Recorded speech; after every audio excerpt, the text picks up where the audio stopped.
We originally released this report on December 16th, 2022, the day after Stanley Tucci was canned by CNN and his show was canceled. I want to show you some updates.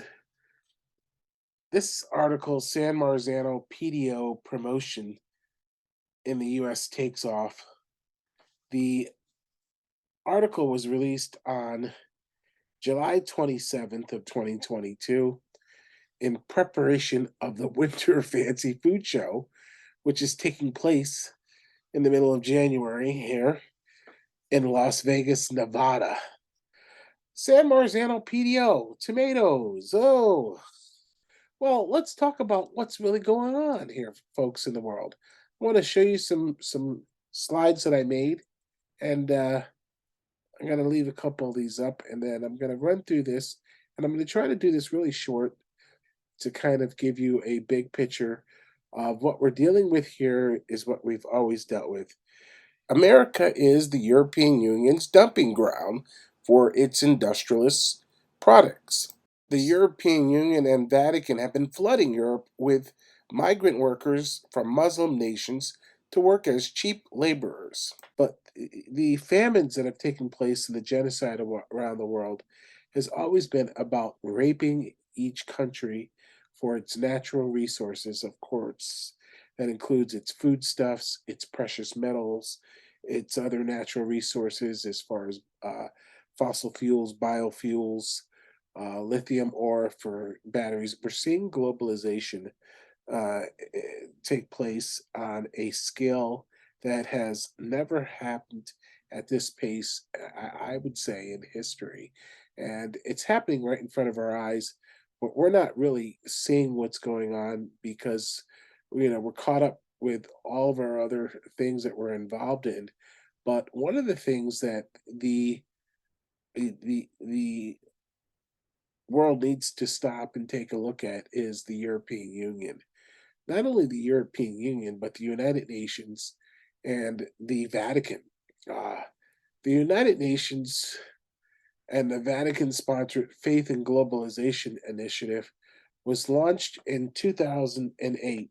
Right here, 2008. Faith and Globalization Initiative, launched at the Time Warner Building in New York City.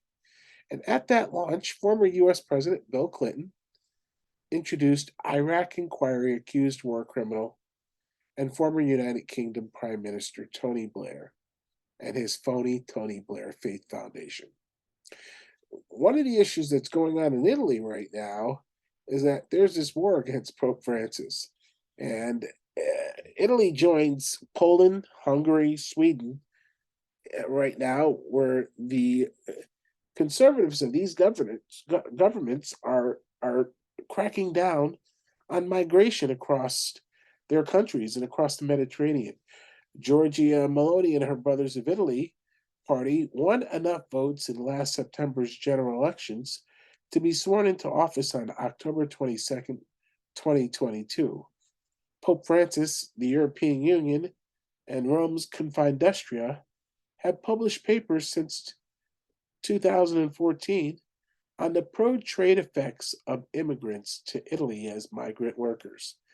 Pope Francis came to office in 2013 following the demise of Pope Benedict XVI and all of his scandals, God rest his soul. But it was Pope Benedict who invited Tony Blair in 2007. His wife, Sherry Blair, is a John Wilkes Booth descendant, and she is, well, the late Queen Elizabeth II.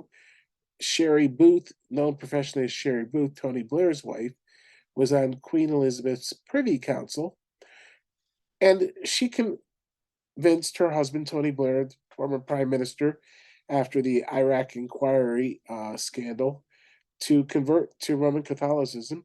And Pope Benedict invited him to the Vatican with a red carpet welcome, and that he began his Catholic indoctrination and training. And then later, Pope Benedict made Tony Blair the special envoy of the Quartet on the Middle East, which is a United Nations agency, which involves the European Union, United Nations, the Russian Federation, and the United States 4 days after Tony Blair resigned as Prime Minister of the United Kingdom. Now, we know Brexit took so long to finalize, and Boris Johnson was penalized and scandalized. And as a conservative, he was, caught having a party during COVID, and and got no vote of confidence and was kicked out. And we've seen many changes of prime ministers in the United Kingdom ever since. The European Union is not happy, folks. They're not happy. If you go against the European Union, you're going against, right here, I got a little picture of it, International Immobiliare. It's not just real estate they're involved in every commodity of the world. And in fact, in 2021, the gross domestic product of the world was $96.1 trillion. However, there are $711 trillion that are not on any stock exchange. It's called over-the-counter trading, OTC, and $711 trillion are floating globally between private investors and business owners and, just individuals that are being traded that are not on any stock exchange or any mercantile exchange. So let's look at what the concerns are of these countries like Poland and Sweden and Hungary and Italy right now.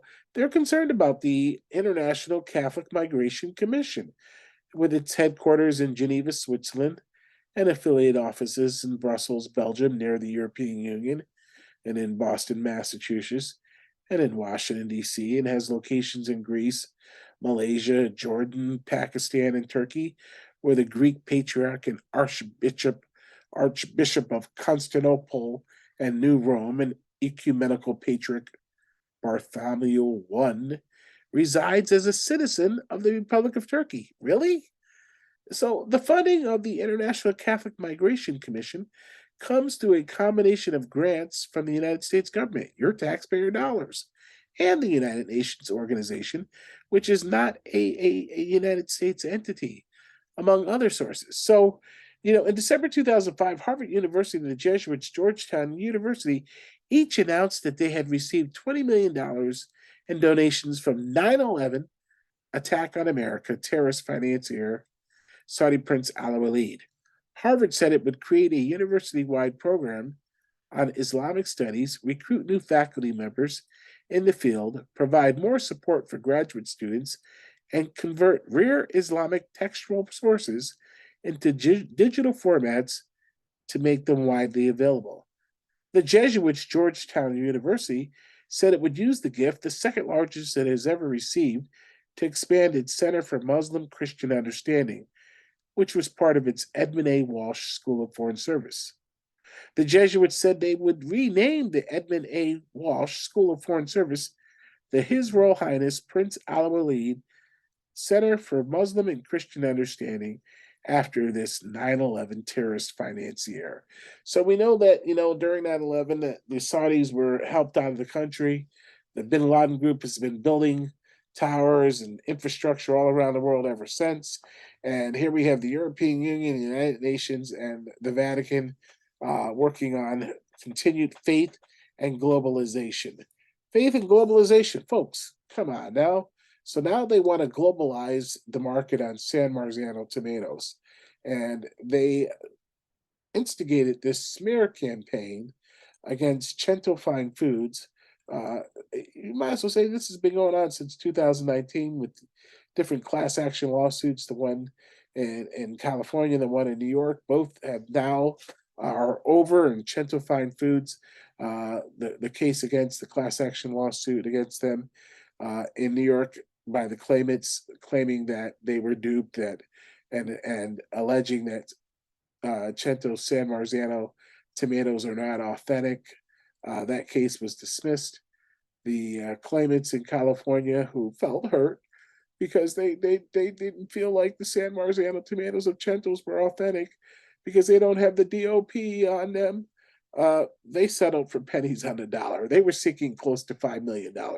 They settled for pennies on the dollar, and CENTO had no problem paying it because these folks wanted to save face, and and whatnot. But this is a $75 billion industry, and Cento Fine Foods holds 80% of the market in the US. So now you get the European Union for the first time ever coming in and participating in the fancy food show in Las Vegas, Nevada, and they set this whole thing up ahead of time to go and have this promotion of San Marzano tomatoes with the D.O.P, the P.D.O designation on them. But guess what? Cento explained to the consumers why the company removed the European Union D.O.P from its label. You can see this right here.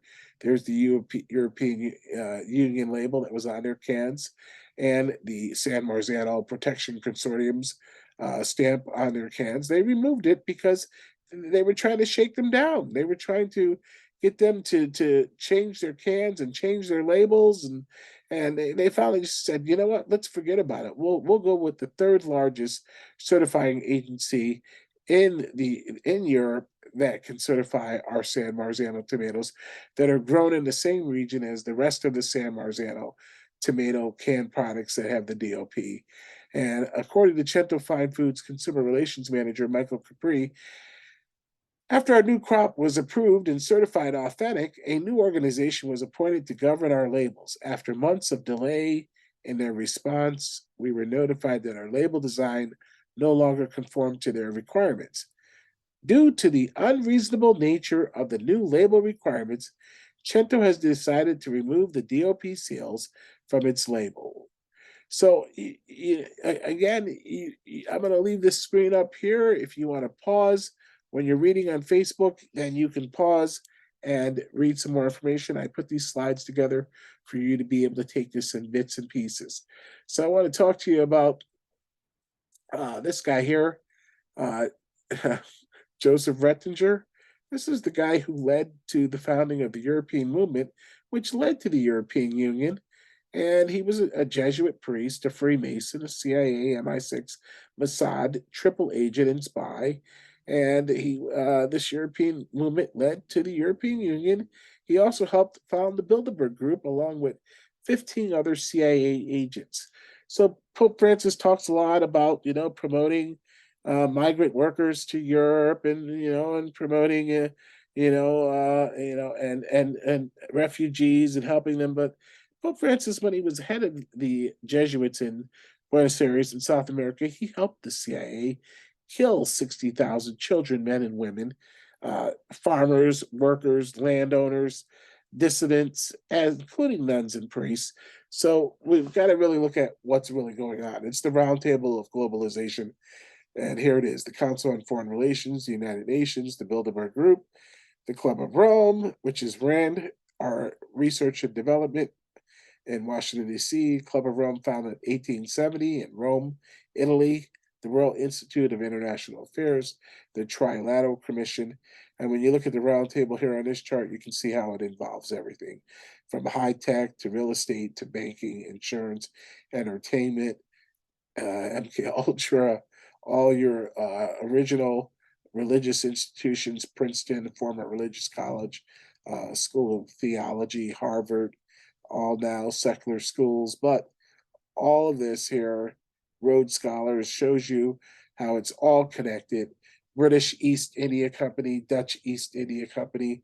We know the Bengal famines in the Indian subcontinent, and the Royal Institute for International Affairs. We've got to talk about, this guy, Lionel Curtis. Why are we surprised that British globalist Lionel Curtis' plan for a United Nations of merged religions and one world government has come to fruition? In 1919, Lionel Curtis led a delegation of British and American experts to organize the Royal Institute of International Affairs during the Peace Conference of Paris. And here, so 1921, right after that, Tavistock Institute for Human Behavior comes, and you've got all these different things that control crowd psychology. Sigmund Freud and his daughter Anna Freud experimented on people with drugs, LSD, all types of things, sex, rock and roll music. His nephew, Edward Bernays, the father of public relations, or should we say the father of propaganda, used his Uncle Freud's psychological and analytical ideas and those of Laban and Trotter on crowd psychology and marketing, advertising, and propaganda to create the spin. So, here's what we have. It's all coming all out of Europe, all out of Europe. All these protection schemes, for San Mark. No, no, no, no. And then you got guys like Stanley Tucci doing their shows, CNN.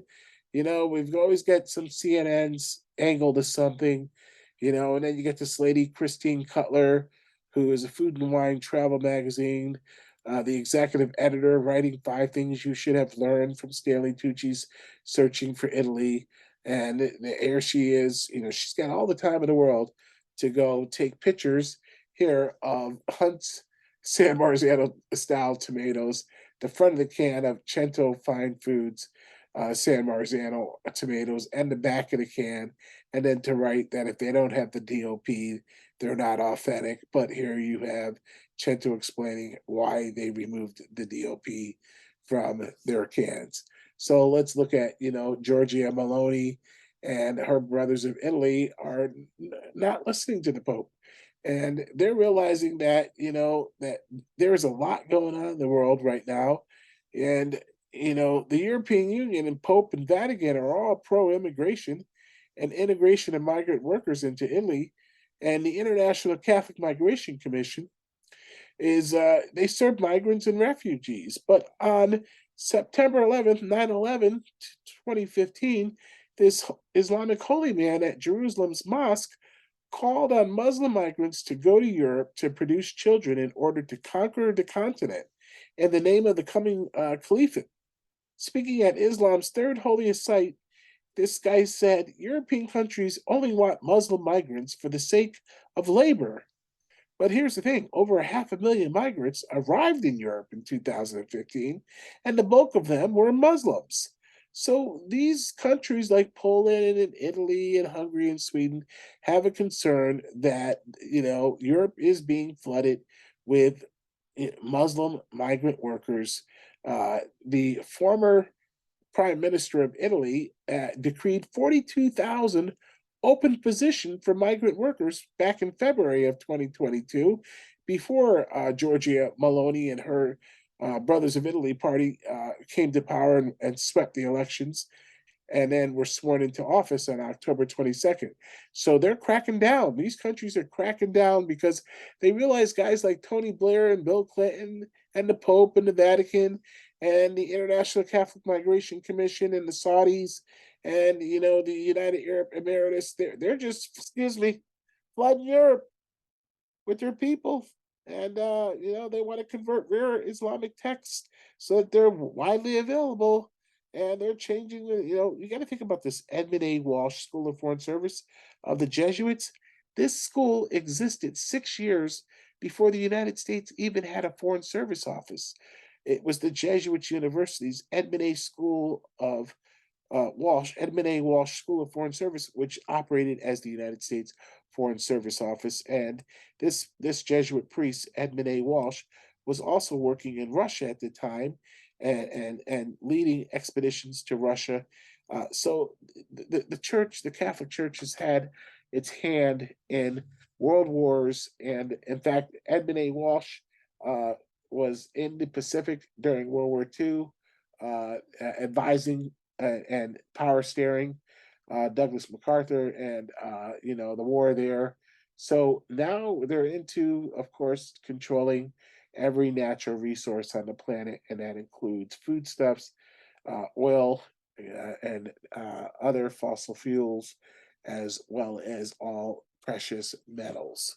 And if you don't do things their way, they'll just crack down on you. But I'm gonna leave this screen up here for you. I'm gonna suggest you read Revelation chapter 13, 16 through 18, whether you believe the Bible or not. Read Revelation chapter 13, verses 16 through 18.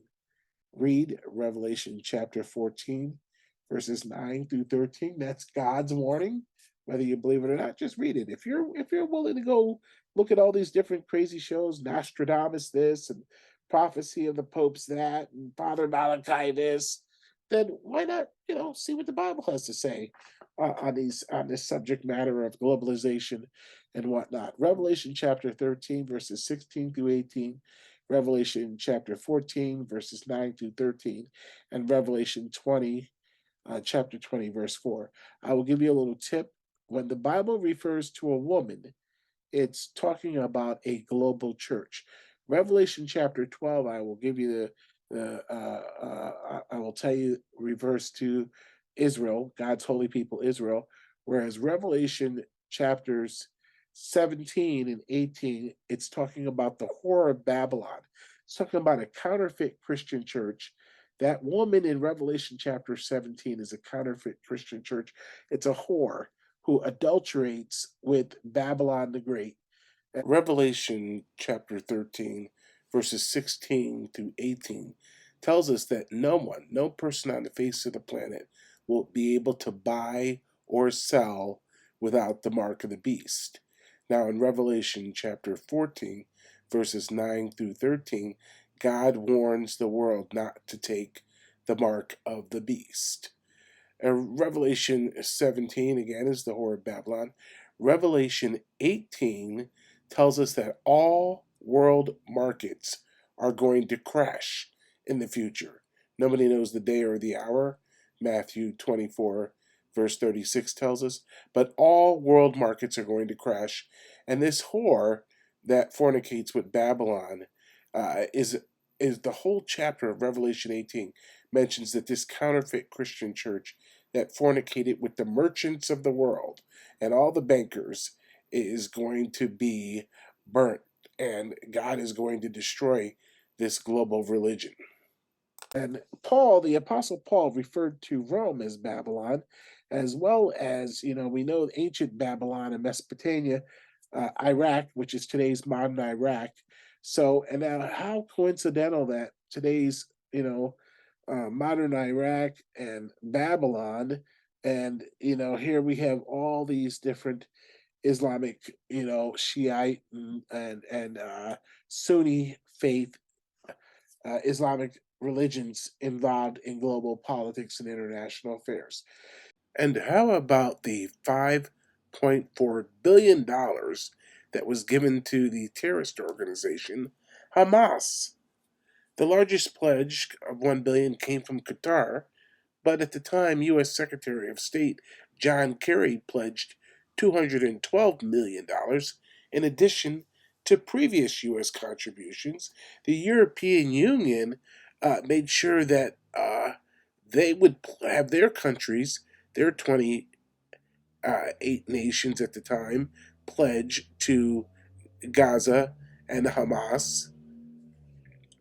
And you can just read here all the other countries that donated to the $5.4 billion given to Hamas to keep firing rockets into the state of Israel.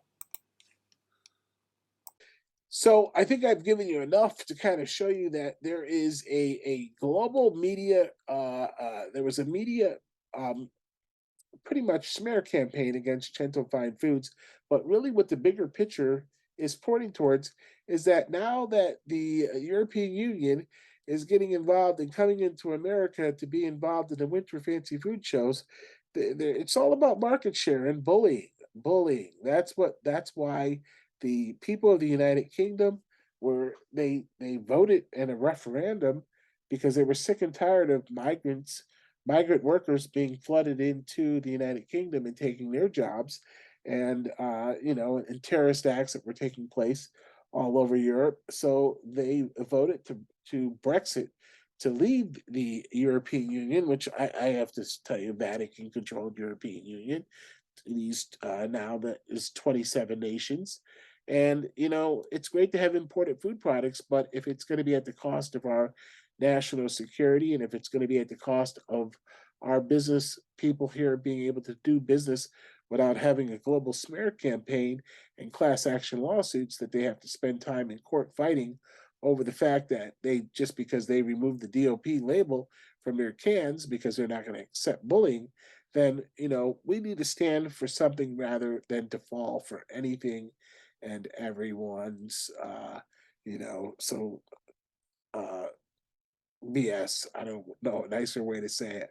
So here you have it, folks. This gives you a greater picture of what's really going on behind when you're because on every if you just Google the word San Marzano tomatoes, you'll see how many different media organizations jumped on board to try to smear Cento Fine Foods and to say that their San Marzano tomatoes are not authentic. And you can just read right here. I'll leave the screen up at this consortium that took place in Naples. How many different national media, food bloggers, and food and wine magazine folks came to this thing, and the next thing, articles were all over the place. You know, even around the same time of that week, the Food Network was releasing their picks of which are the best D.O.Ps. So there's no coincidence that all these different media organizations, including Stanley Tucci and his show, uh, Nash was broadcasting about San Marzano tomatoes. How can it be that every media food outlet around the world was publishing all these different articles about, look out for phony San Marzano tomatoes, shortly after, Cento decided that they're not going to be bullied by the European Union. And here we've connected the dots for you. And I hope this opens your eyes to the fact that you need to be aware about globalization. And most importantly, this Edward Walsh School of Foreign Service is now renamed after the financer of the 9/11 terrorist attacks on America, and this is located right in Washington, D.C. So, folks, wake up, be aware, and here you have it. The International Catholic Migration Commission is financed by your taxpayer dollars.